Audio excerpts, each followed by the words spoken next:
Hancur, hancur gereja Maranatha. Pak, bisa polisi.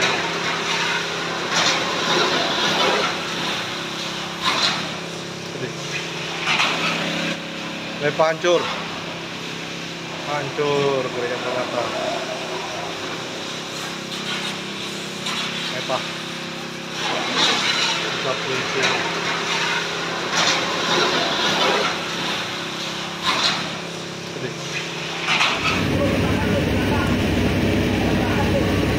Dan juga terlihat tim gabungan yang terdiri dari Dinas Pemadam Kebakaran, TNI Polri, dan juga ratusan relawan yang ada di Kota Palangkaraya juga ikut membantu berjibaku untuk memadamkan api yang memakan bangunan gereja Maranatha yang terletak di Jalan Diponegoro, Kota Palangkaraya ini.